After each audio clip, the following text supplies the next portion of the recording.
Um, Welcome.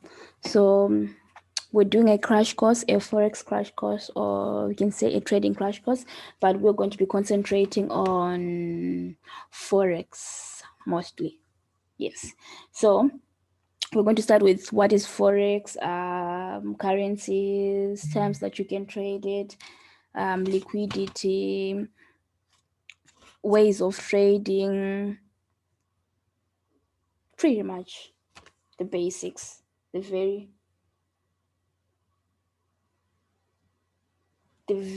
basics. So forex is basically a global financial market that allows you to trade currencies, right? Yes.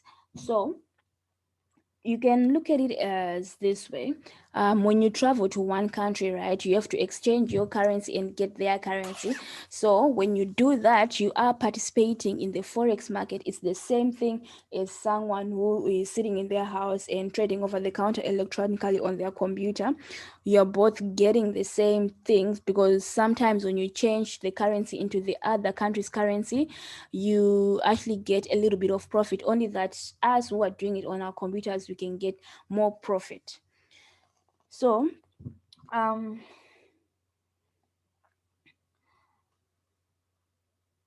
we can trade forex 24 hours, and we can do that because of the sessions, or we call them sessions, but basically they are different continents, and all continents, they have different time zones, which allows us to be able to have a market open 24 hours a day. So it might be closed in our continent, but then in another country or continent it's still open. So that allows us to be in the market 24 hours a day, but we can only do it 5 days. We can't trade during the weekends, because the stock markets, or yeah, basically their financial markets will be closed. That's how I see it. But yeah, so we have let's say 3 sessions. We have asian we have asian, then we have London, and then we have New York. Some people might put Sydney as a session on its own, but I would not consider Sydney as a session on its own, because when New York closes at 11 p.m. or my time, 11 p.m., then Sydney opens. But when Sydney opens until maybe, let's say, for like 2 hours or 3 hours until China and Tokyo open, there's not much that happens in the market. It's not the best. It's not even a time to trade. So I wouldn't consider that time as a trading time or as a session on its own, because it all aligns with Asian session. So Asian session, that's when you have Tokyo, China, all of the Asian countries um entering the market, in which brings volume, which creates somewhat suitable market conditions. It's not as much volume as during London and New York, but it's better than when Sydney is alone. So after Asian session closes, London session opens, and I'm not going to say the middle, but somewhat at some point, New York session also opens whilst London session is still on. So those two overlap, and that even brings more volume into the market. So I would say it is the best time to trade when London and New York are both open, but London opening is also a good time to trade, because that's when Asian session closes and London session opens. So there's a lot of volume, a lot of things are happening at that time. So it's also a good time to trade. Yeah, so that's that's the basics on the sessions. We'll get more into that later on what area of the session, or what time of that session is best to trade. We'll do that later in our future videos. And then, so what allows us to participate in this global financial market currencies? So we trade pairs, and in a pair there are two currencies. So basically we have the major pairs, right? Sorry, I mean the major currencies. currencies, right? We would have, let's say, USD, let's say pound, let's say euro, possibly yen. Yen could be a major currency. Yeah, yen could be a major currency. I wouldn't look at it as a major currency, but we also have minor currencies. We also have commodity currencies. So um yes, yen is a major currency. Let's put yen on a major currency, right? Let's put yen, and then we have minor currencies. That there we have, let's say, um minor currencies. Ooh. On minor currencies, what could we put on minor currencies? Because if we are to say commodity pairs, right, we have commodity pairs. So we're calling them commodity pairs because they are strongly, I won't say completely attached, but a commodity pair is mostly old NZD, New Zealand dollar, because these currencies are very much connected to gold, and also card is also a commodity pair, and silver. So if something major happens with old and New Zealand dollar, you definitely would see it see it on gold or silver.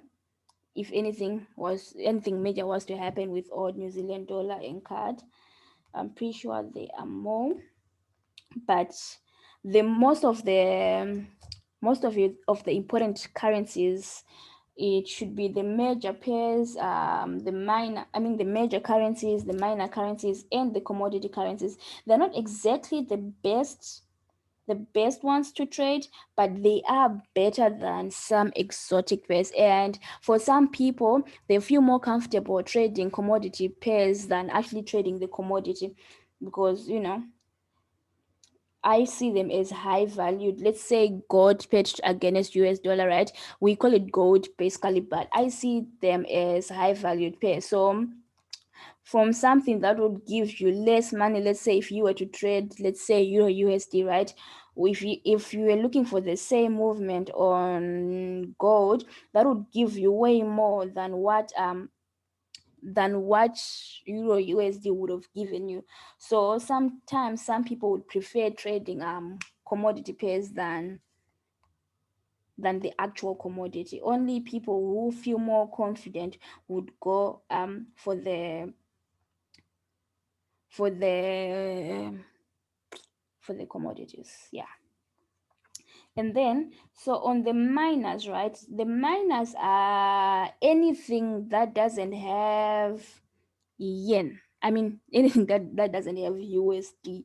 So you can put anything on the miner, but except for the exotic, I would call them exotic currencies.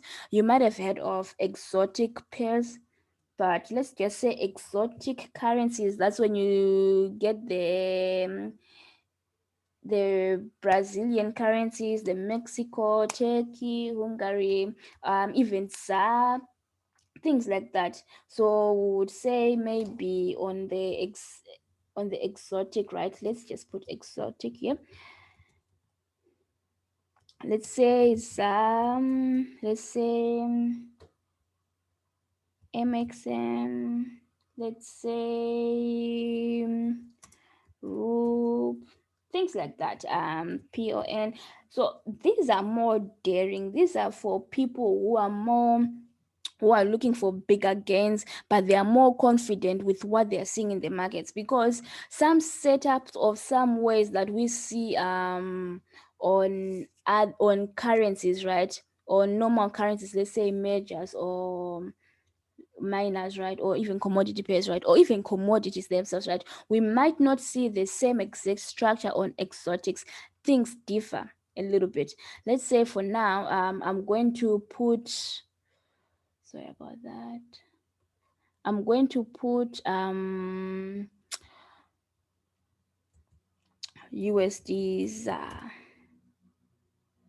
right? This is our USD ZAR right here. See, it's the same thing. It's only that some of the structures that it presents may not be as similar to what we normally see on the normal pairs, not normal pairs, but major and minor pairs. Let's say minor, anything that's not USD. Yeah, that'll be good.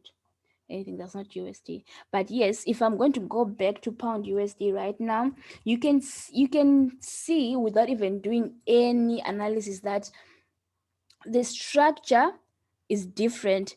Major currencies, I mean major pairs or minor pairs, right? They give you more structure that you can follow because more retail traders are part of it than the other markets, such as the exotic markets, from what we have seen. Yeah.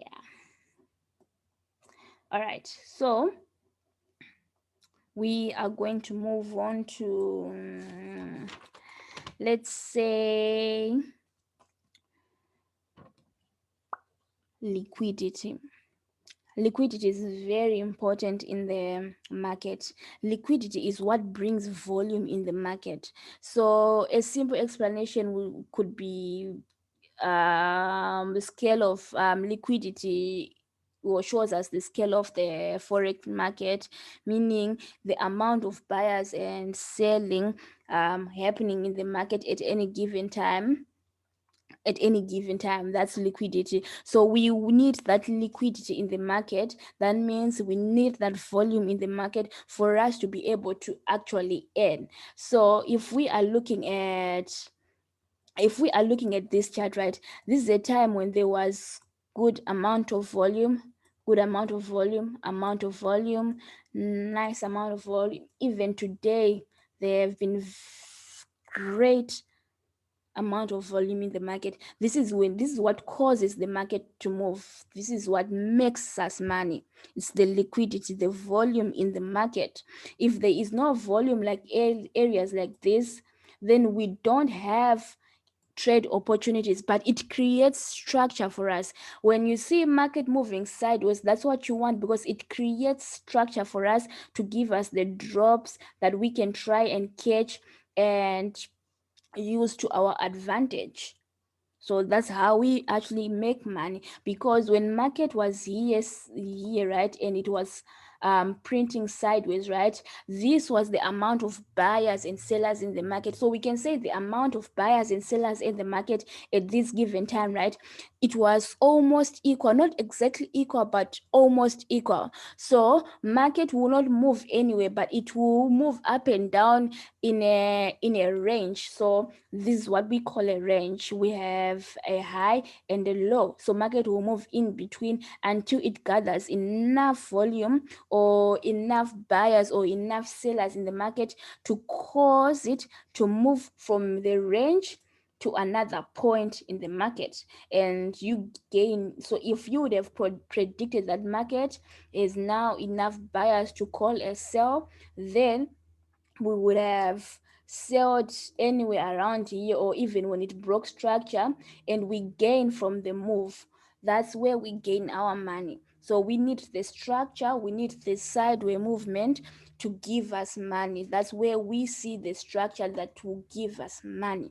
We need to understand that. People are scared of ranges, but that is the one thing that will guarantee you successful results if you learn to be patient and to read the structure accordingly. I'm not going to say anticipate anything. You need to read what it's telling you. You don't have to anticipate that, okay, now price should move to this area. No, you need price to show you that it's going to move to this area. That's why it's very important. We just need to do what market is doing. And for us to understand what it's doing, we use candlesticks. These are candlesticks that we are looking at. We call them candlesticks. They are bars, but they call them candlesticks. I've never seen a candlestick with both wicks at the bottom and the top, but it is what it is. All right, so liquidity, that's the most important thing. And then we have different types of trading, or different ways of trading. Most retail traders don't actually concentrate on this, but it's also good to understand and to know. That's what I think. So let's say ways of trading, right? So we have, there's futures, right? And then we have, let's say, options. And then we have EFTs, I think. Yeah, it should be EFTs. And then we have CFD and spread betting. But yeah, and retail forex. Let's put it there. That's what we do. So we are retail traders, right? But we have future options, EFTs, spot forex, we have CFD, we have spread betting. Yes, that's what we have.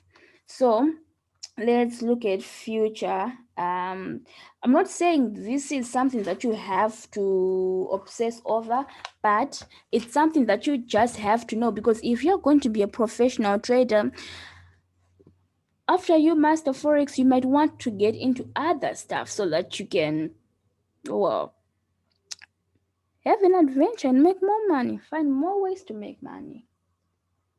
You never know, you might be good in futures, but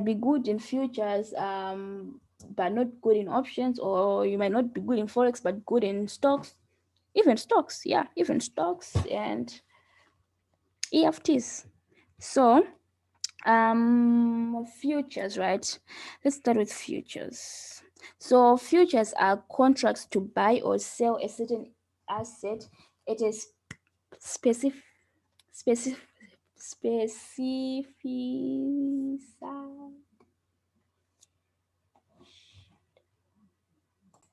it is specified price on a future date. Yes, that's correct. That is correct. So let's say contracts, right? I mean futures, right? Futures, right? They let's say contracts. I hope this helps. I hope I'm not typing for nothing. To buy or sell a certain asset at a specified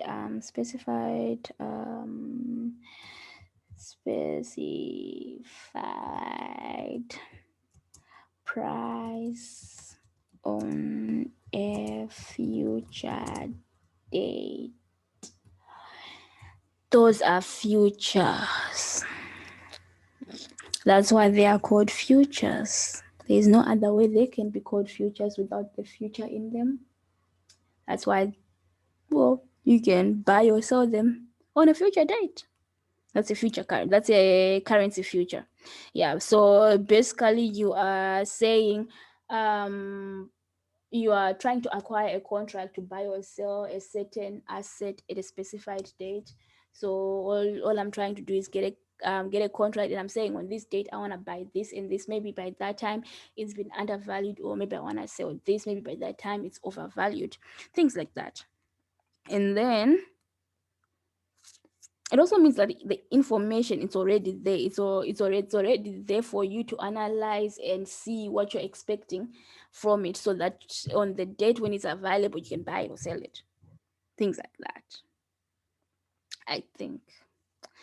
Yes, I'm not an advisor. So an option, an option let's say an option is a financial instrument that gives you um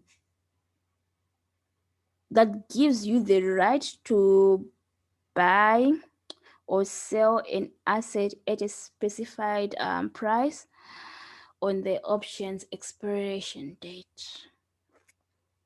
It's not an obligation, it's the choice. It's the choice and the right.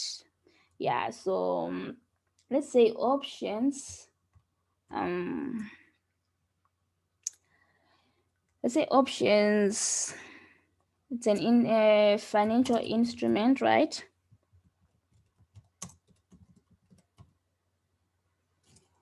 Instrument that gives you the right to buy or sell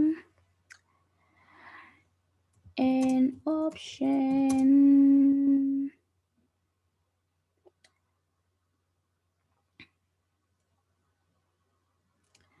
on its expiration date. Yes, that is correct.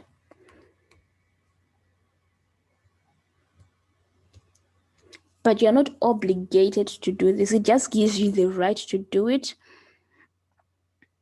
but you're not obligated. You just have the option to choose which one you want. Hey, it's in the name, options.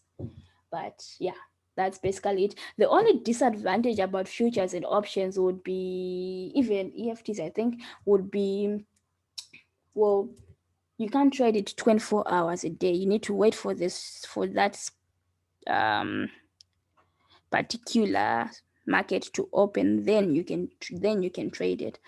But I don't think you can trade it 24 hours a day. Then currency EFTs offer you the exposure to a single or a basket of currencies. Offers the exposure to the, no, let's say to a single or multiple, that is bad, single or multiple currencies. Yes. So EFGs basically, they offer us ordinary people exposure to a single or multiple currencies. Some people actually use them to diversify their portfolios or hedge against currency risks, all of that thing. I would say this is more for someone who's on a much more not qualified level, but they have been in the game for a little bit longer and they are able to master all of these things. They want to diversify, they want to be involved in different financial institutions and things like that. So some people even buy a fund, right? And then in your fund you would have all the options, the EFTs, things like that, right? And you don't have to be there all the time. But the also another disadvantage of it, well, some would call it a disadvantage. It's not open 24 hours a day like forex, so it's different. It's the same as options and futures. I would consider that for someone who's willing to be an investor, a full time investor, being a forex trader and not having another job.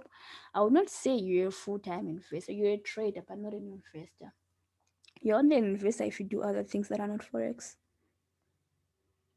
because that means you're understanding the financial world. Forex is very easy to understand, but the financial world, it's a little bit complicated.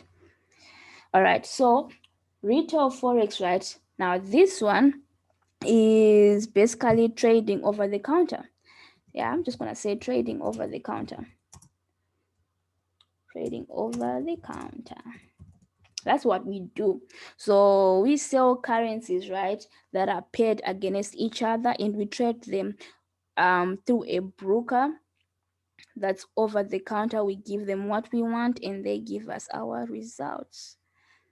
We can trade it 24 hours a day. There are no limitations. You can trade as many pairs as you want. There are commodities. The liquidity in the markets is even, it's growing because more and more people are being involved in the market, so the liquidity is growing. You just have to find a way to be smarter than every other retail trader, because the truth is we are not really meant to succeed in these markets, because if we succeed, big institutions, banks, other things or other people, they are losing, because for you to win, someone else has to be losing. That's something people have to understand, because remember, you're buying and selling a currency. So if you buy one currency, you're selling something else to someone else. You're selling the other currency to another person. If that person is selling their pair, they are selling a currency, buying another currency. That means they are selling that currency and buying it from another person. So for one to win, one has to lose. So if retail traders are meant to lose in the markets, right, then it would be best for you to figure out a way to win in this market without having to trade like a retail trader. So you can use the information that we are taught as retail traders to use it to our advantages. So we take the information that retail traders use, and we take the information that bankers or big institutions, companies use, and we take what is needed for us to win in this game. That is the most important thing about trading. You want to be a retail trader, yes, you can use that to your advantage, but as a retail trader, you also want to understand what the bankers, what the companies are doing, so that you can use it to your advantage. But yeah, this is the basics. The basics and the I would say the undervalued. Yeah, let's use undervalued, or even underrated things that you need to know about forex. Because if you don't understand these things, as much as you might think you know about forex, one day it will bite you. You need to understand the basics to get to where the money is, because you're not going to understand how you are a retail trader if you don't know the other ways of trading. You're not going to understand where you stand in the market if you don't know where the other ways of trading or the other types of trading are doing in the market. You need to know your position and the positions around you, so that either you can get in on that and use it to your advantage, or you can use whatever you learn from it to your advantage in the forex market. But yeah, that's my 2 cents on this topic or this video for today. But yes, I hope you guys learned something, and I hope you guys will be willing to watch the next video. So yes, wherever you are, have a good day or a good night. Yeah.